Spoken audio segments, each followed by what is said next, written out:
Minsan, kailangan nating matutong bumitaw.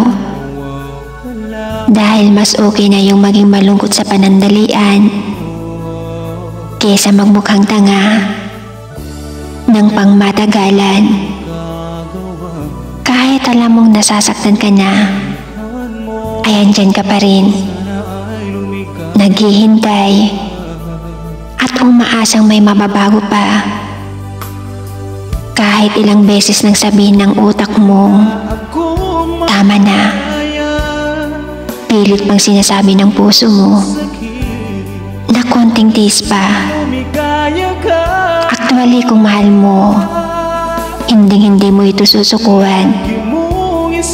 Pero kung hindi na masaya, bumitaw na. Kailangan mong maging masaya para sa kanya. Kahit hindi na ikaw ang dahilan ng ikakaligaya niya. Always remember the best. Huwag na huwag kang susugal sa taong mahal pa nila yung past nila.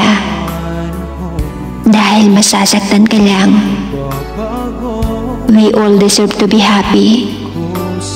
Pero minsan, may pagkakataon talaga na hindi mo alam kung dapat pa bang ipagpatuloy o lumaban, o di kaya isuko ka na lamang.